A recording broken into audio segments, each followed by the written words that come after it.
Hello students, good morning. Online classes के अंदर आप सभी का स्वागत है।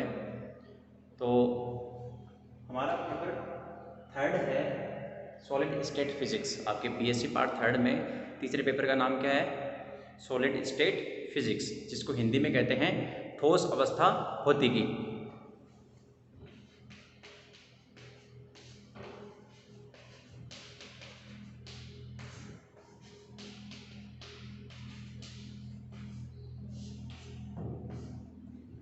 मतलब ये हुआ कि इस पूरे पेपर में हम केवल ठोस की स्टडी करेंगे। किसकी स्टडी करेंगे? केवल ठोस की। ओके, तो सबसे पहले ये जो हमारा पेपर थर्ड है, इसका वेटेज कितना है? 34 मार्क्स का है। कितना वेटेज है? 34 मार्क्स का वेटेज है आउट ऑफ 100। ठीक है, 3 पेपर हैं। पेपर फर्स्ट क्वांटम मैकेनिक्स, जो पेपर सेकंड है वो है आपका न्यूक्लियर फिजिक्स, नाभिकीय भौतिकी। दोनों 33 नंबर के हैं। और चौथा जो तीसरा पेपर है, ठीक है, पेपर थर्ड, वो कितने मार्क्स का है? वो है 34 मार्क्स का। ओके, तो 33 + 33 + 34 कितना हो जाएगा? 100। ठीक है, 100 नंबर का हो गया। थ्योरी 100 नंबर का है और प्रैक्टिकल 50 नंबर का है। ऐसे टोटल मिलके कितने बनेंगे? 150 नंबर। ठीक है, सबसे पहले सिलेबस लिख लेते हैं।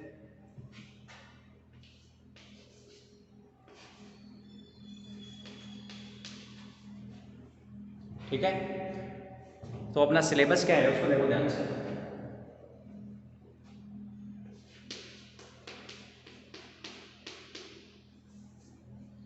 यूनिट फर्स्ट में क्या क्या है वो मैं लिख रहा हूँ।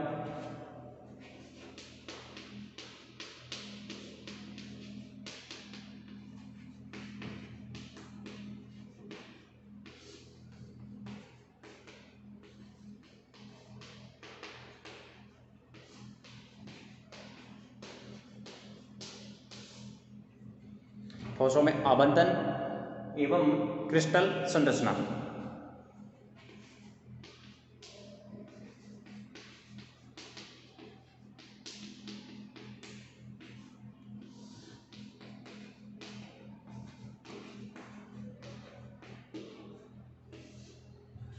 जो इसमें हमारी इस यूनिट फर्स्ट में दूसरा जो पार्ट है वो है क्रिस्टलोग्राफी।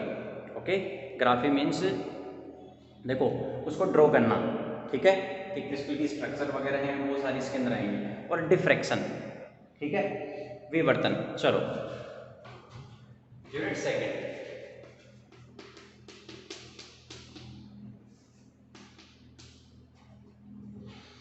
यूनिट सेकंड में क्या है उसको ध्यान से देखिए।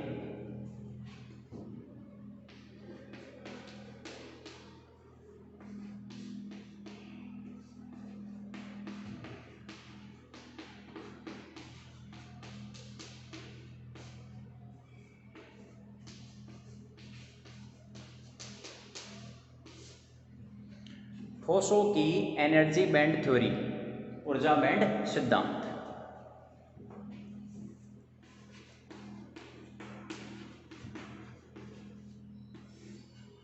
और इसका दूसरा पार्ट क्या है? वो है सेमीकंडक्टर, अर्धचालक।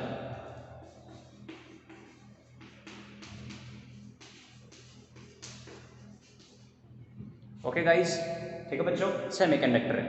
Unit third.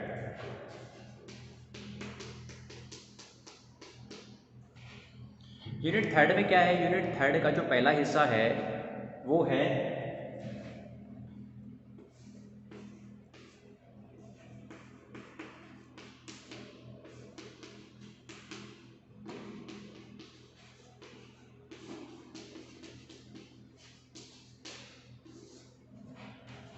Thermal properties of material. Thermal properties means उसमें गुणधर्म किसका? मटेरियल का, यानी पदार्थों का। पदार्थों के उसमें गुणधर्म। और जो दूसरा भाग है, दूसरा जो हिस्सा है वो क्या है? विद्युतीय गुणधर्म। वही है, पदार्थों के विद्युतीय गुणधर्म।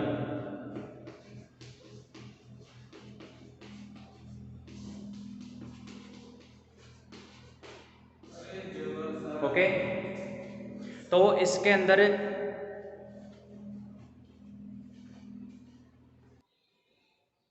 तो ये अपना क्या है? यूनिट थर्ड का सेकंड पार्ट क्या है? पदार्थों के विद्युतीय गुणधर्म, यानी electrical properties of material. Okay, अब यूनिट 4 क्या है उसको देखो।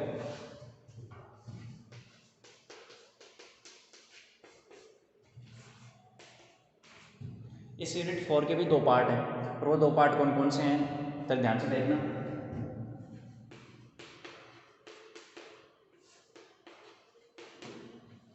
थर्मल हो गया, इलेक्ट्रिकल हो गया, अब आएगा मैग्नेटिक। ओके, चुंबकीय गुणधर्म।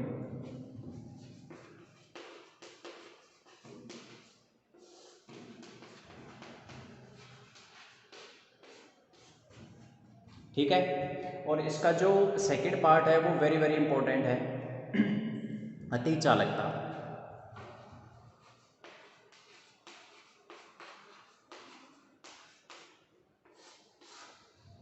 अति चालकता का मतलब क्या होता है कि जब चालकता बहुत ज़्यादा हो जाए, ठीक है, इसको बोलते हैं सुपर कंडक्टिविटी।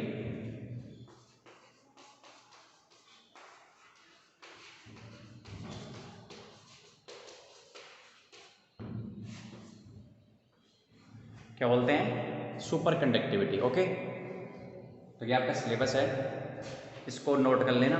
ठीक है, वीडियो को पॉज करना और फिर इसको नोट कर लेना। तो unit first, second, third, fourth. अब इसमें क्या है, जो पैटर्न है क्वेश्चन का वो वैसे ही है जो लास्ट ईयर था आपका फिजिक्स में। 5 क्वेश्चन आएंगे टोटल। पहला क्वेश्चन यहाँ पर आएगा 10 नंबर का। ओके, तो 34 में से 10 गए तो कितने बचे, 24 नंबर। अब उस 24 नंबर में 4 क्वेश्चन होंगे 6-6 नंबर के। ठीक है, जिसमें प्रत्येक क्वेश्चन में दूसरे, तीसरे, चौथे और 5वें के अंदर, जैसे क्वेश्चन नंबर 2 है उसके 2 पार्ट आएंगे, ए एवं बी। ठीक है, part A and part B. Part A compulsory होता है यहाँ पर अपने फिजिक्स में, और पार्ट बी में आपको क्या मिलेगी, चॉइस मिलेगी। ठीक है स्टूडेंट्स, ठीक है। और क्वेश्चन जो 1 है मैं लिख देता हूँ इसको।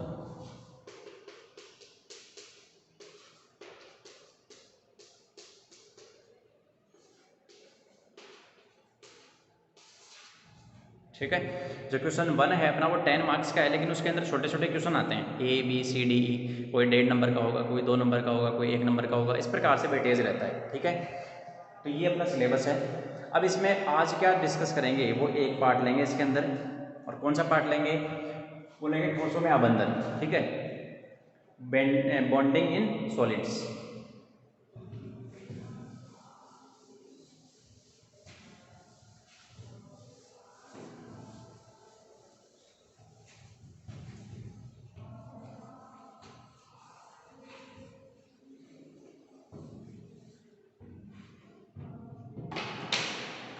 देखिए, अपना पहला पार्ट स्टार्ट कर रहे हैं, यूनिट फर्स्ट स्टार्ट कर रहे हैं, जिसमें सबसे पहले ले रहे हैं ठोसों में आबंधन।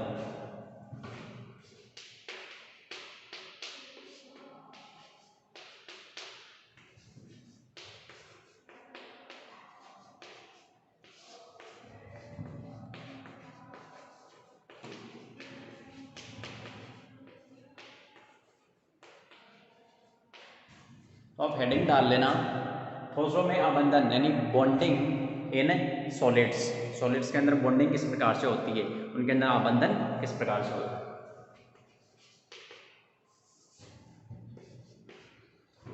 अब इसमें आज क्या क्या पढ़ने वाले हैं, इसमें आज सबसे पहले अपन देखेंगे इंट्रोडक्शन पार्ट के ऊपर। ठीक है,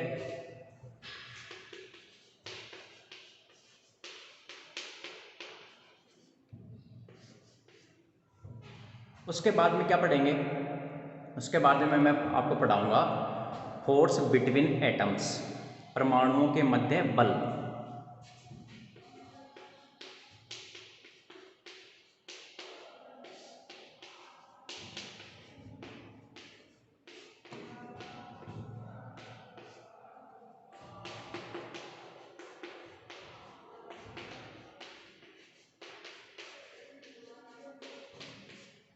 ओके, ठीक है स्टूडेंट्स, इंट्रोडक्शन पढ़ेंगे सबसे पहले। ठीक है, प्रस्तावना और परमाणुओं के मध्य बल। अब सबसे पहले इंट्रोडक्शन पे चलते हैं। अब देखो इंट्रोडक्शन क्या है। क्रिस्टलों में ये जो अपना ठोस है, ठोस पदार्थ है, ठीक है, कोई भी ठोस पदार्थ या कोई भी द्रव्य, मैटर, द्रव्य आप जानते हो मैटर होता है। ठीक है, एनर्जी के अलावा जितना भी यूनिवर्स के अंदर पार्ट है वो सारा क्या है, मैटर है। क्योंकि दो ही चीज़ें हैं अपने यूनिवर्स के अंदर, एक तो मैटर और दूसरा एनर्जी। ओके, अब मैटर या तो एक ही प्रकार के तत्वों से मिलकर बनता है, हो सकता है ना, या फिर भिन्न भिन्न तत्वों से मिलकर बनेगा। ठीक है,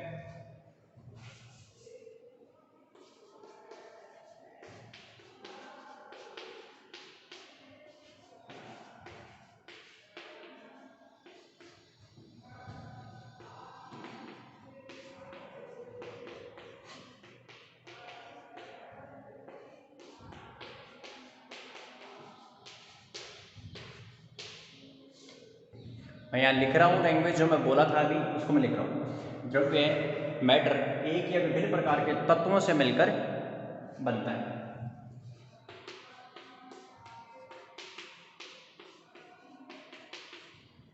अब यदि इस द्रव्य के अंदर बात करें, जो भी अपने पास आसपास चीज़ें हैं उनके अंदर बात करें, तो सामान्य ताप और दाब पर, यानी नॉर्मल टेम्परेचर और प्रेशर के ऊपर, सामान्य ताप और दाब पर उत्कृष्ट गैसों के अलावा, ठीक है, उत्कृष्ट गैसों को छोड़ दो, नोबल गैसेस को छोड़ दो। नोबल गैसेस कौन कौन सी?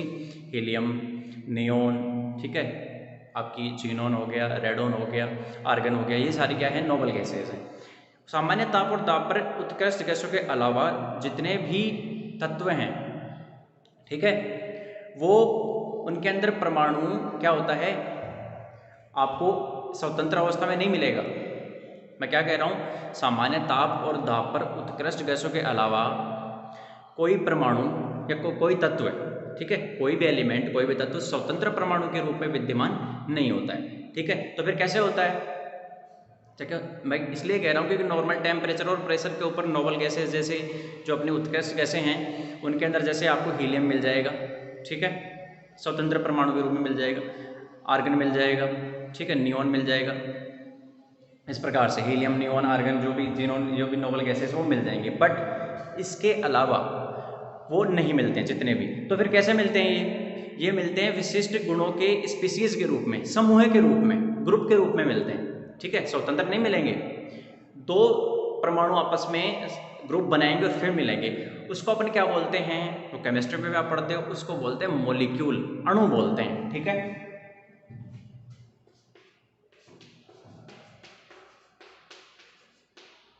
अब ऐसे ही पॉइंट बना बना के लिखोगे।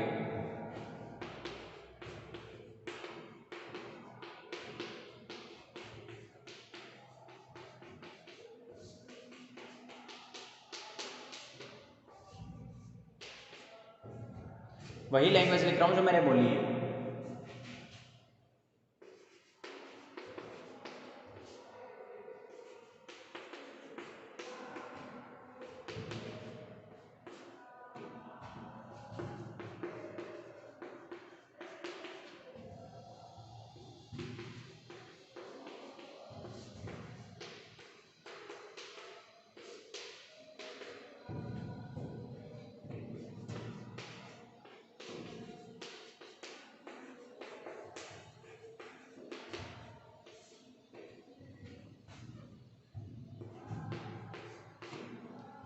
क्या बोला? कोई तत्व स्वतंत्र परमाणु के रूप में विद्यमान नहीं होता है। ठीक है, कोई भी एलिमेंट आपको फ्री एटम के रूप में अवेलेबल नहीं होगा, विद्यमान नहीं होता है। ठीक है,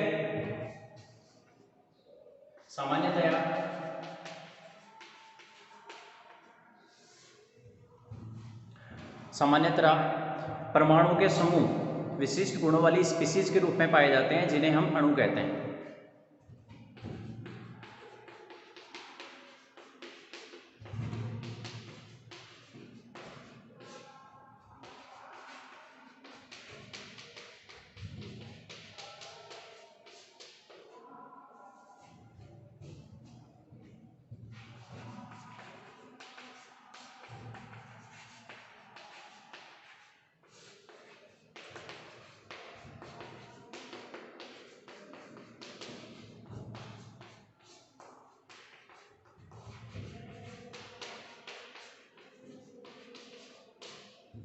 ठीक है, सामान्यतः परमाणु के समूह विशिष्ट गुणों वाली स्पीसीज के रूप में, उस स्पीसीज को क्या बोलेंगे? अणु बोलते हैं। ठीक है, जिन्हें अणु कहते हैं। अब वो आगे जो वर्ड है कहते हैं वो आप लगा लेना। ठीक है, अब इसके बाद में क्या बात आती है, देखो अब ये जो अणु है, ठीक है, ये बना हुआ है, ठीक है, ये किस प्रकार से बंधा हुआ है, जैसे अपन बात करें हाइड्रोजन अणु की, ठीक है, H2 मॉलिक्यूल की। अब उसके अंदर दो हाइड्रोजन वो किस प्रकार से बंधी हुई हैं, कौन ऐसा बल है, ऐसा कौन सा बल है जो इनको बांधे रखता है, ठीक है। यानी द्रव्य या अणुओं में मतलब उसके जो एलिमेंट होंगे, तत्व कौन कौन से होंगे, परमाणु हो सकते हैं, ठीक है, आयन्स हो सकते हैं। अब उन परमाणुओं या फिर आयनों को बांध कर कौन रखता है, तो आप ध्यान से सुनना, यहाँ पर इनको जो बांध कर रखता है वो होता है इलेक्ट्रोस्टैटिक फोर्स, ठीक है। क्या होता है हिंदी में, स्थिर वैद्युत बल। वो स्थिर वैद्युत बल ही इनको बांध कर रखता है, ओके। उसको लिखते हैं अपन, इसको वीडियो को पॉज करके लिख लेना।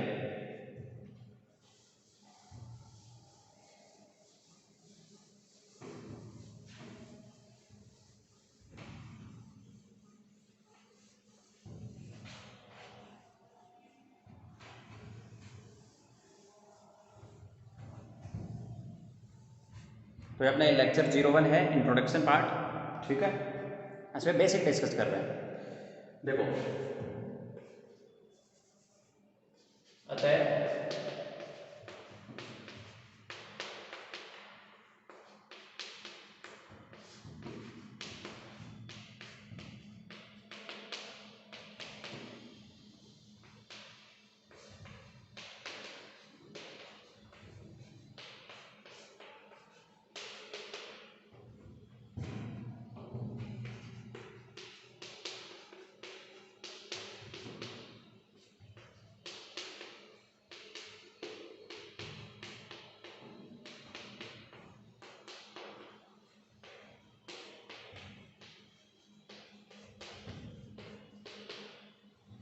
तो ऐसा कौन सा फोर्स है, ऐसा कौन सा बल है जो द्रव्य या अणुओं में परमाणुओं या आयनों को बांध कर रखता है, यह बल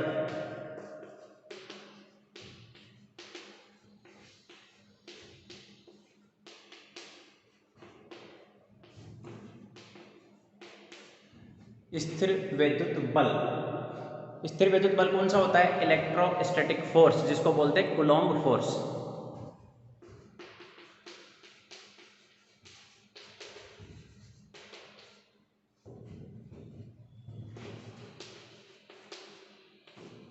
यह बल स्थिर वैद्युत बल होता है, ठीक है। अभी तक हमने क्या बात की कि द्रव्य या तो एक ही प्रकार के तत्वों से मिलकर बन सकता है या फिर अलग अलग हो सकते हैं, ठीक है। जैसे मान लो कि नियोन है, ठीक है, अब उसमें एक ही तो तत्व है नियोन का, ठीक है। अब जैसे बात करें मान लो कि H2 अणु की, H2 अणु है वो द्रव्य है, तो H2 के अंदर कौन कौन से तत्व हैं, पहला भी हाइड्रोजन है, दूसरा भी हाइड्रोजन है, ठीक है, यानी समान प्रकार के हो गए। अब भिन्न भिन्न कौन कौन से हो सकते हैं, जैसे मान लो HCl है, ठीक है, या फिर NaCl है। NaCl के अंदर एक सोडियम है, दूसरा क्लोरीन है, ठीक है। तो सोडियम और क्लोरीन मिलके क्या बनाते हैं, पहले आयन बनेंगे, फिर जब बंध बनाएंगे तो क्या बनेगा, NaCl क्रिस्टल, ठीक है, नमक बनेगा।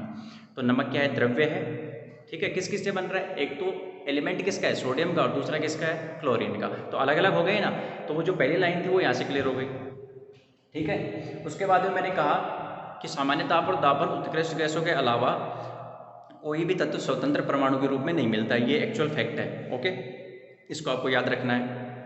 उसके बाद में जो ग्रुप बनाते हैं, समूह बनाते हैं, उन स्पीसीज को क्या कहते हैं, अणु कहते हैं। अब इनको बांध कर कौन रखता है, स्थिर वैद्युत बल। यहाँ तक बात की हमने, ठीक है।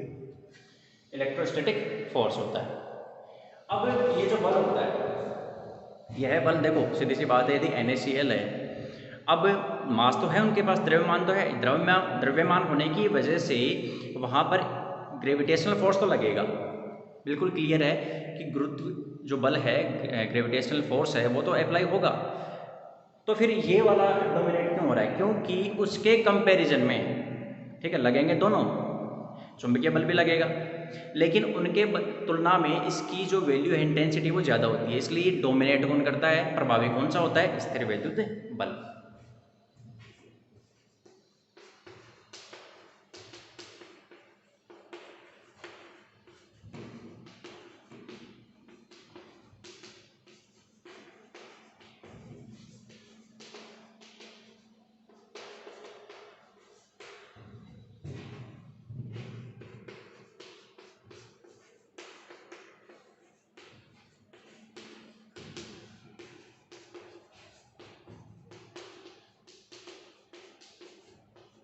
ओके, ये लिख दिया मैंने यहाँ पर। अब ये अपना जो इंट्रोडक्शन वाला पार्ट है ये थ्योरी कंप्लीट हो चुकी है, ठीक है। अब अपने को क्या पढ़ना है, ये जो बल है स्थिर वैद्युत बल, अब इसके बारे में पढ़ना है क्योंकि नया कंसेप्ट आया बल का यहाँ से। कौन सा? स्थिर वैद्युत बल, जो कि बांध कर रखता है। अब हम पढ़ेंगे फोर्स बिटवीन एटम्स, परमाणुओं के मध्य बल, ठीक है। इसको आप नोट कर लेंगे।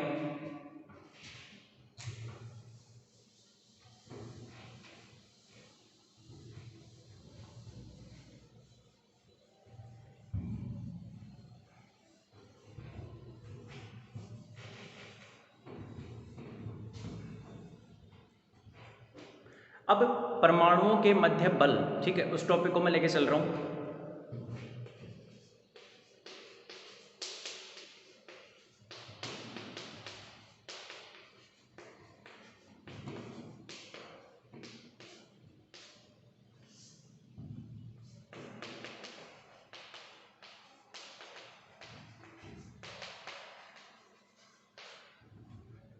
ओके प्रिय विद्यार्थियों, अब देखो इधर, ध्यान से देखो इधर, परमाणुओं के मध्य बल, ठीक है। अब इसको हमें समझना है, इस बल को समझना है कि किस प्रकार का होगा। ये स्थिर वैद्युत बल आकर्षण प्रकृति का होगा या प्रतिकर्षण प्रकृति का होता है। देखो कूलॉम फोर्स जो होता है, इलेक्ट्रोस्टैटिक फोर्स जो होता है, इलेक्ट्रोस्टैटिक फोर्स का ही दूसरा नाम कूलॉम फोर्स होता है क्योंकि कूलॉम ने दिया था ये, ठीक है। ये दोनों प्रकृति का होता है, आकर्षण और प्रतिकर्षण। लेकिन इसको समझेंगे कैसे? इसको समझेंगे हाइड्रोजन एटम की सहायता से, ठीक है। हाइड्रोजन मॉलिक्यूल लेंगे, उसके अंदर हाइड्रोजन मॉलिक्यूल में कितने एटम होते हैं? 2 होते हैं। H2 अणु में क्या होते हैं? 2 हाइड्रोजन परमाणु।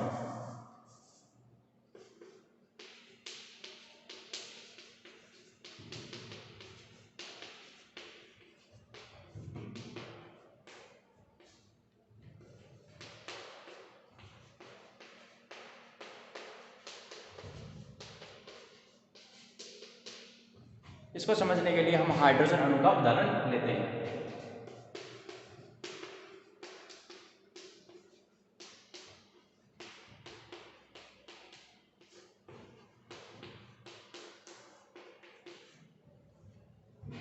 अब हाइड्रोजन में क्या होता है, मैं उसका डायग्राम यहाँ पर बना रहा हूँ, ठीक है। उसके बाद में उसकी लैंग्वेज लिखेंगे।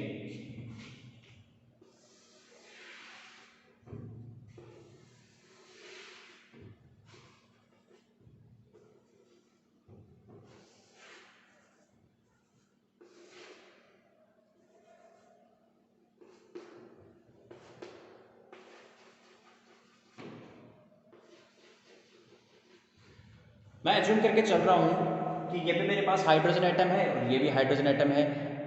This is hydrogen atom A and this is hydrogen atom B. ये हाइड्रोजन एटम ए है और ये हाइड्रोजन एटम बी है।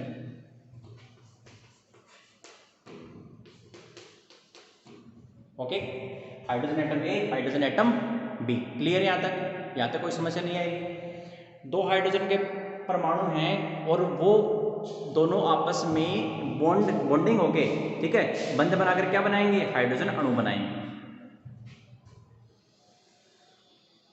ठीक है। ये इसके बीच में क्या हो गई? बॉन्डिंग होगी। हाइड्रोजन परमाणु में क्या होता है आप सब जानते हो, लेकिन फिर भी मैं आपको रिकॉल करा देता हूँ माइंड को। हाइड्रोजन परमाणु में सेंटर पर उसके जो न्यूक्लियस है उसमें एक प्रोटॉन होता है, ठीक है, और एक ऑर्बिट के अंदर एक सिंगल इलेक्ट्रॉन होता है, ठीक है। तो देखो पॉजिटिव चार्ज किसको रिप्रेजेंट कर रहा है? नाभिक को, न्यूक्लियस को।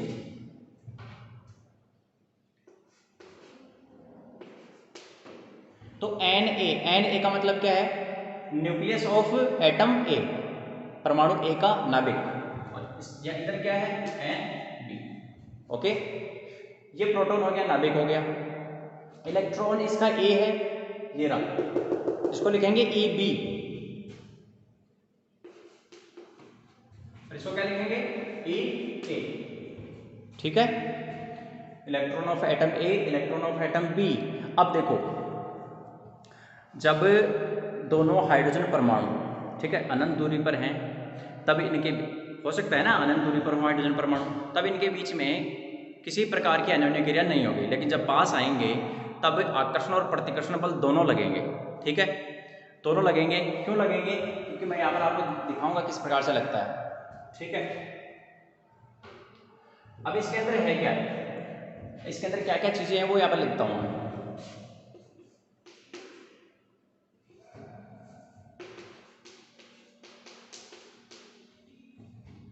हाइड्रोजन अणु का उदाहरण लेते हैं। हाइड्रोजन अणु 2 हाइड्रोजन परमाणु से मिलकर बनता है। ऐसे लिखो यहाँ पर, हाइड्रोजन अणु 2 हाइड्रोजन परमाणु से मिलकर बना होता है।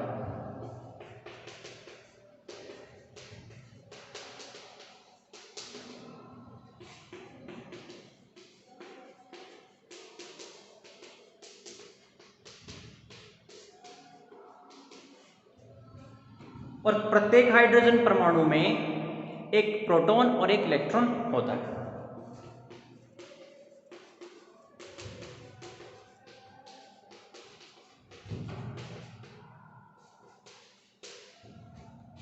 एक प्रोटॉन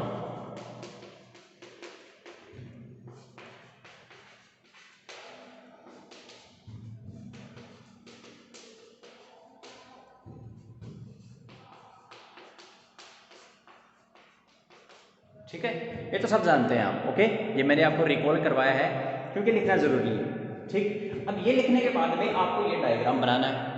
अब इसमें आकर्षण और प्रतिकर्षण बल दिखाने हैं। ठीक है, अब वो मैं यहाँ पर ड्रॉ कर देता हूँ।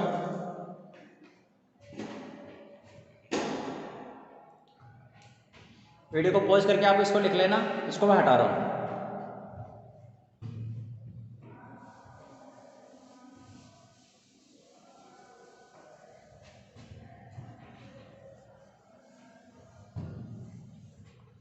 इधर देखो ध्यान से, अनंत दूरी पर है तो कोई इंटरेक्शन नहीं होगा क्योंकि बहुत दूर है एक दूसरे से। जब पास में आएंगे तब इंटरेक्शन होगा, अन्योन्य क्रिया होगी। कैसे होगी देखो, ये पॉजिटिव चार्ज है, ठीक है, धनात्मक आवेशित है, ये भी धनात्मक आवेशित है। दोनों धनात्मक आवेशित एक दूसरे को क्या करेंगे, प्रतिकर्षित करेंगे। ठीक है, ये नाभिक इसको क्या करेगा, दूर भेजेगा, और ये वाला नाभिक इसको क्या करेगा, दूर भेजेगा। ठीक है, और देखो यानी दोनों नाभिक एक दूसरे को क्या कर रहे हैं, प्रतिकर्षित कर रहे हैं। ये इलेक्ट्रॉन इसको क्या करेगा, प्रतिकर्षित करेगा, और ये इलेक्ट्रॉन उसको क्या करेगा, प्रतिकर्षित करेगा। ठीक है, दो प्रकार, यानी प्रतिकर्षण में दो चीजें हैं। दोनों नाभिक एक दूसरे को प्रतिकर्षित करते हैं, Na और Nb, और दोनों इलेक्ट्रॉन एक दूसरे को प्रतिकर्षित करते हैं, Aa और Ab एक दूसरे को क्या कर रहे हैं, प्रतिकर्षित कर रहे हैं। ठीक है, लेकिन आकर्षण हो रहा है क्या, क्या यहाँ पर एट्रैक्टिव प्रॉपर्टी है, आकर्षण जो प्रक्रिया है वो यहाँ पर हो रही है क्या, उसको देखो आप। क्या Na को इन दोनों के बीच में आकर्षण है, बिल्कुल है। ठीक है, और Nb Eb को कर रहा है, भाई ये पॉजिटिव या नेगेटिव दोनों क्या करेंगे, एक दूसरे को अट्रैक्ट करेंगे। ठीक है, आकर्षित करेंगे। ऐसे ही ये नाभिक, पहले परमाणु का नाभिक दूसरे परमाणु के इलेक्ट्रॉन को क्या करेगा, आकर्षित करेगा। ठीक है, यानी इन दोनों के बीच में क्या हो रहा है, आकर्षण हो रहा है। तो आकर्षण को ऐसे दिखाना, ये इसको अपनी तरफ खींच रहा है, इलेक्ट्रॉन इसको खींच रहा है अपनी तरफ, और नाभिक इलेक्ट्रॉन को अपनी तरफ अट्रैक्ट कर रहा है, खींच रहा है। ऐसे ही ये नाभिक इसके इलेक्ट्रॉन को क्या करेगा, अट्रैक्ट करेगा, और ये इलेक्ट्रॉन इस नाभिक को क्या करेगा, अट्रैक्ट करेगा। तो ये परफेक्ट डायग्राम है इसका, जैसे मैंने बनाया वैसे ही बनाते जाना है स्टेप बाय स्टेप। ठीक है, अब जो इसकी लैंग्वेज है वो मैं यहाँ पर लिख देता हूँ।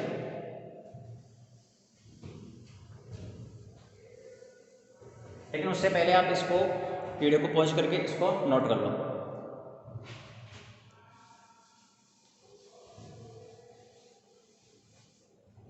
ठीक है, मैं लिख रहा हूँ, लिखते जाना।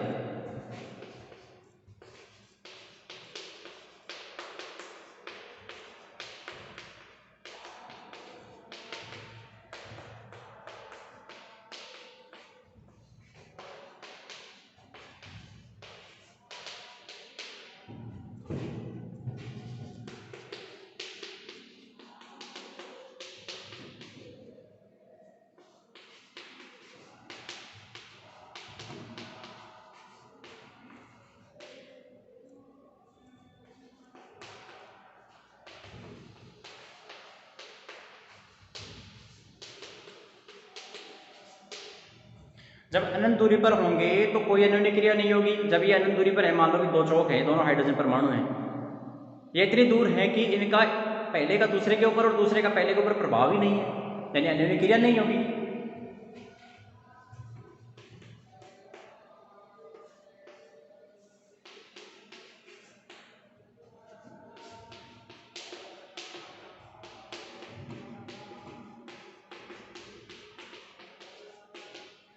परंतु समीप होने पर यानी आपस में पास आने पर आकर्षण एवं प्रतिकर्षण दोनों बल विद्यमान होते हैं।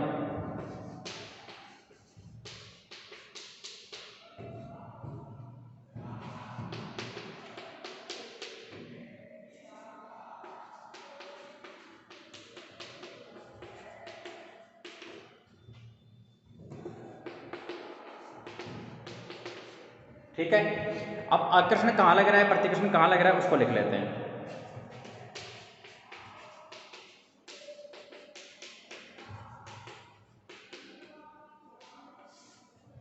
आकर्षण कहाँ लग रहा है, एक परमाणु के नाभिक, जैसे पहला हाइड्रोजन है Ha, उसके नाभिक Na और उसके इलेक्ट्रॉन Ea के बीच में।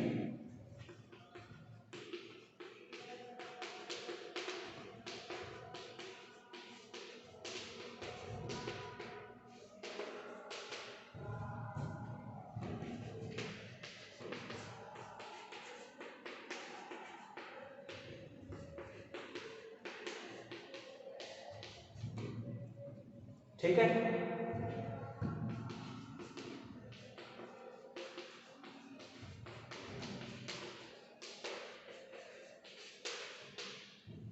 तो पहले में तो जैसे Ha है तो उसमें क्या होगा, नाभिक भी होगा इलेक्ट्रॉन भी होगा।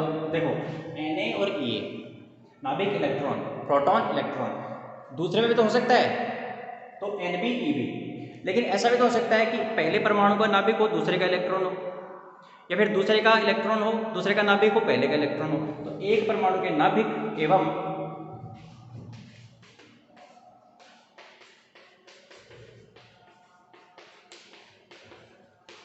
दूसरे परमाणु के इलेक्ट्रॉन के बीच, इसमें कौन कौन से होंगे,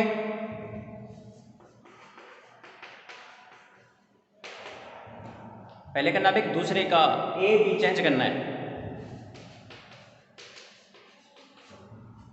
Nb और Ea। ठीक है, तो वो जो डायग्राम बनाया था उसको देख के ही लिखना है। ओके, पहला आकर्षण हो गया, दूसरा प्रतिकर्षण लिखना है।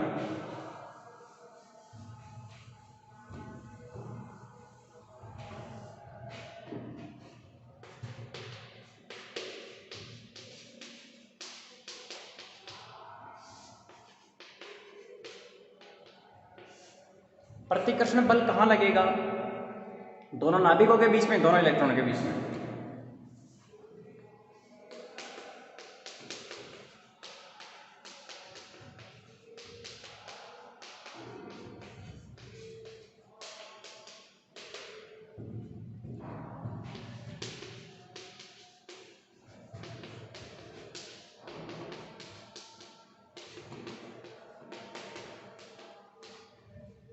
तो समझ में आ गई बात, दोनों नाभिकों के बीच में और दोनों इलेक्ट्रॉनों के बीच में। ठीक है, ये अभी हमने क्या बनाया है, परमाणु के मध्य बल का डायग्राम बनाया है।